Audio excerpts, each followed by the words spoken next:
예, 오늘은 그 폐배터리 재활용 관련주 좀 이야기 좀 하도록 하겠습니다. 관련주 탑 6 6개를 정했고요. 그리고 어떤 게 가장 핵심 포인트인지 하나씩 좀 보면서 말씀드리도록 하겠습니다. 첫 번째 이제 폐배터리 같은 경우에는 핵심은 예, 핵심은 리튬입니다. 이게 이제 회수율이 이론치보다는 낮다. 이게 있고요. 리튬을 좀 얻기 위해서는 이제 여러 가지 뭐 광물도 해당이 되겠지만은 일단 물을 이용한 저수를 이용한 것들이 지하수를 이용한 것들이 많기 때문에 그런 추출로 인한 리튬의 지금 가격이 천정부지로 좀 올라가고 있습니다. 근데 이거를 이제 폐배터리에서 다시 회수하는 데 있어서 리튬이 가장 핵심인 것 같습니다. 제가 생각할 때는. 전문가분들이 계시면은 댓글 달아주시면 감사할 것 같습니다. 두 번째 제가 공부를 해본 거는 이게 소기업이 할 수 있는 일이 아니다.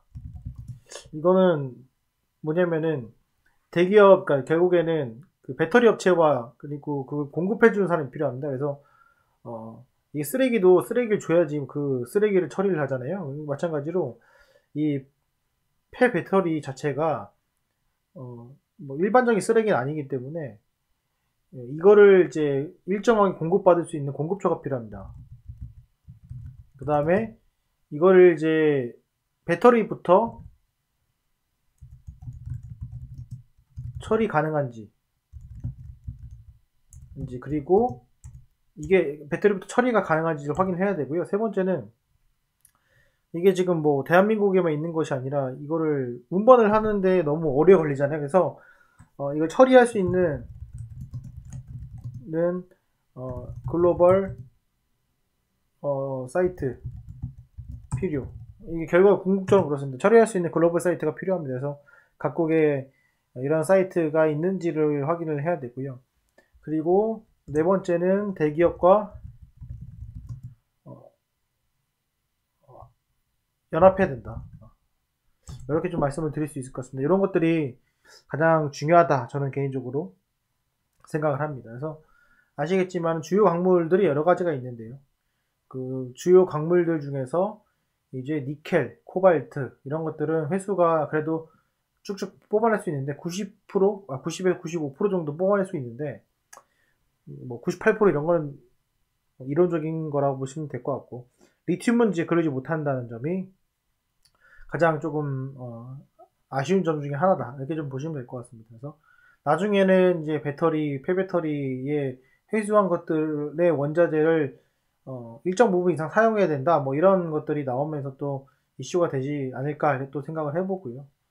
그래서 리튬 같은 경우에는 최대가 한 90% 정도 되는데 그러지 못하다는 점이 그렇고 뭐 다들 아시겠지만은 이게 이제 결국엔 다시 재활용을 해야지만은 ESG 경영에 상당히 맞다 볼 수가 있고 그리고 결국에는 폐배터리 핵심은 광물이죠. 그래서 광물인데 이거를 이제 배터리를 좀 운반하는 데 있어서 운반 능력 같은 것도 상당히 중요합니다. 그래서 이거를 한 400kg가 넘는 그런 2차 전기차의 폐배터리를 수거해서 운반하고 이런 것들이 상당히 좀 중요한 투자 방식이다 이렇게 좀 보시면 될 것 같습니다. 그 중에서 첫 번째 좀 말씀을 드리면은 그 중에 하나가 성일하이텍입니다.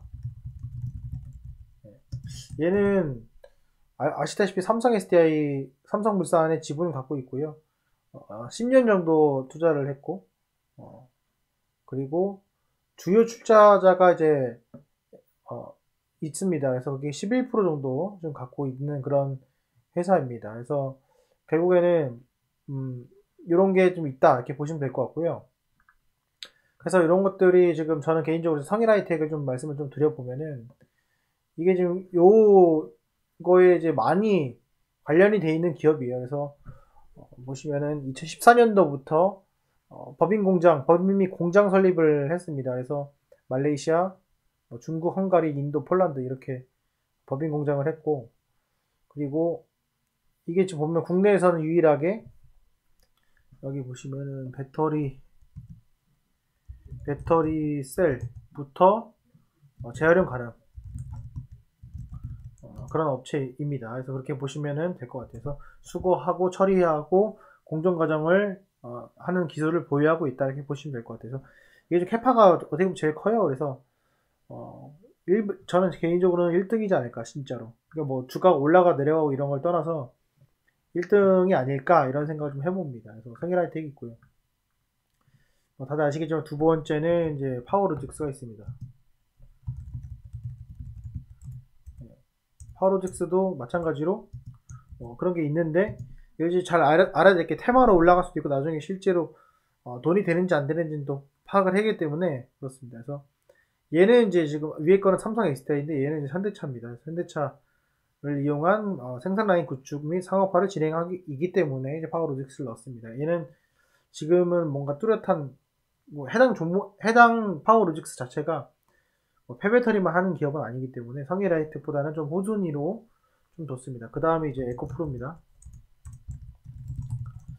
에코프로 뭐 다들 아시겠지만 에코프로비엠 관련 회사죠. 그래서 폐배터리 관련주고 결국에는 얘가 에코프로 CNG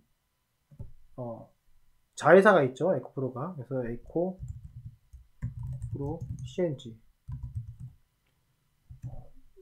가 있습니다. 그래서 이 회사가 폐배터리 재활용 산업을 영역이기 때문에 요걸 좀 넣었습니다. 그래서 들어가 있고요. 어쨌건 뭐 이렇게 보시면 될 것 같습니다. 그 다음이 뭐 코스모 화학 여기 있는데 얘는 이제 코스모 에코캠을 흡수합병했습니다.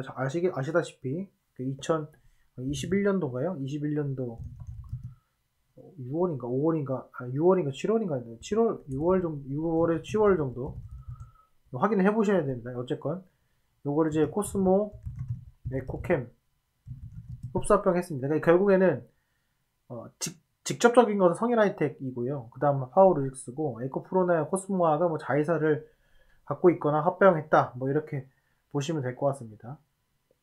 네, 이렇게 보시면 되고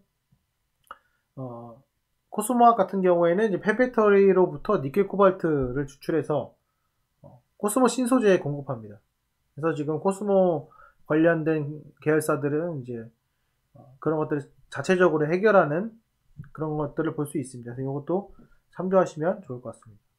그리고 이제 다섯 번째가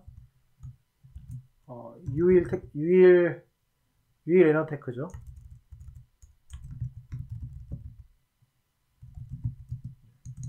넣습니다. 얘는 뭐 아시는 분은 아시겠지만은 많이 이제 또 알지는 않더라고요. 그래서 얘도 똑같이 이제 그 회수하는 제형택 지분을 보유하고 있습니다. 그래서 그렇게 지분 보유입니다. 예. 관련 회사 지분 보유. 여기서 다섯 번째를 뺐습니다. 그래서 그렇게 보시면 될 것 같고요. 마지막이 하나기술입니다. 하나기술 같은 경우에는 얘는 지금 보면은 삼성 SDI나 LG전자, SK이노베이션 이 2차전지 제조 뭐 고객사들을 다 갖고 있다. 요게 가장 큰 장점 중에 하나고요. 그리고 이제 재생 배터리 산업도 이제 추진을 하고 있다. 그런 거 보시면 될 것 같습니다. 실질적으로 예, 실적을 봐야 됩니다. 그래서 실적을 반드시 봐야 되고 제가 이렇게 좀 설명을 드렸지만 그렇고 그래서 요것들을 좀 하나씩 좀 보면은 성일하이텍 같은 경우에는 주가가 이제 고점 대비 좀 많이 빠졌습니다. 그래서 30% 정도 빠진 상황이고 그 다음에 파워로직스, 에코프로 이렇게 좀 보면요. 파워로직스 같은 경우에도 지금 주가가 상당히 많이 빠졌습니다. 그래서 이거는 기존에 있는 이 폐배터리랑은 조금 관련이 조금 그 기술적 흐름에서는 좀 다르다고 좀 보시면 될 것 같고 하나기술 보시면은 얘는 지금 상당히 지금 견고하게 가고 있습니다. 이 회사의 실적을 잠깐 보시게 되면은 실적이 이제 성일하이텍 같은 경우에도 이제 올해부터, 작년이나 올해부터 좀 이제 들어 올리고 있는 모습이고, 하나기술 같은 경우에도 그런 모습을 비슷하게 보여주고 있습니다. 그래서 이게 성장주에 해당이 되기 때문에 재무제표가 조금 안 좋을 수 있어요. 다만 이제 요때 이제 부채 비율 같은 거 봤을 때 하나기술은 이제 200% 정도이고, 그에 반해서 성일하이텍 같은 경우에는 100% 미만입니다. 그래서 그렇게 좀 관리가 되고 있다. 이렇게 보시면 좋을 것 같습니다. 어쨌건 이게 궁극적으로는 부채 비율이 줄어들면서 가야 되기 때문에 그렇고, 이런 걸로 인해서 나중에 시설 투자를 하게 되면은 또 유상증자 같은 것들이 나올 수 있기 때문에 그것도 항상 그 염두를 해둬야 된다. 이렇게 보시면 될 것 같고요.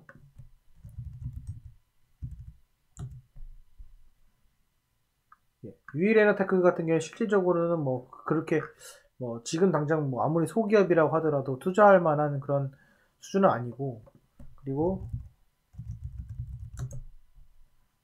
코스모화학 같은 경우에는 그나마 좀 이제 좀 시총이 있죠. 그래서 얘도 좀 실적을 좀 내고 있는 그런 상황이라고 보시면 될 것 같습니다. 얘도 주가 위치 보면은 하나기술이 이 정도고 코스모화학도 지금 잘 나가고 있는 그런 상황입니다. 얘도 성장주입니다. 그래서 이렇게 좀 참고하시면 좋을 것 같습니다. 그리고 에코프로도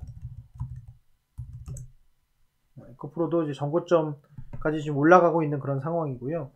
이 종목들은 이제 앞으로 이제 성장을 하면서 가는 종목이기 때문에 이게 이제 영업이익이 어떻게 되냐가 가장 중요합니다. 지금은 지금 원자재 가격 자체가 너무 높아지기 때문에 앞으로 더 많이 필요하겠죠. 근데 리사이클을 하면서 그 리사이클에 대한 가치가 점점 부각이 될 것이다. 그러니까 리사이클을 하는 그게 돈이 되느냐 안 되느냐 그걸 좀 봐야 되고, 여기서 지금 중요한 것들은 캐파가 이미 정해져 있을 것이고 그 캐파대로 영업이익이 나올 것이고, 얼마나 자동화를 하고 최적화를 하냐에 따라서 영업이익률이 결정이 될 것이다. 이 점이 가장 중요한 포인트가 되지 않을까 생각이 됩니다. 지금은 이제 전고점까지 올라가서 상당히 지금 뭐 부담스러운 가격에 있으나 기술적 위치에서는 주가의 성장이나 회사의 성장성 있는 그 회사의 가치를 봤을 때는 의미가 있는 위치에서 또 장기 투자를 해볼 수 있는 좋은 어떤 테마가 될 수 있다. 이렇게 좀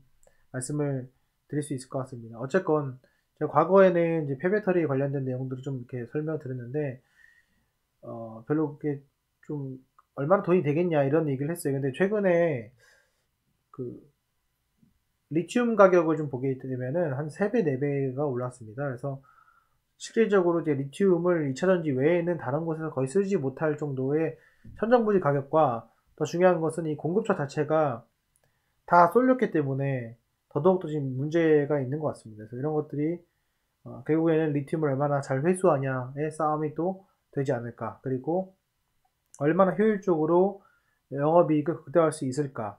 그리고 만약에 이제 시설 투자를 한다고 했을 때 유종이 나오게 되면은 그때가 또 적절한 좋은 매수의 조정을 받았을 때 좋은 매수의 시점이 되지 않을까.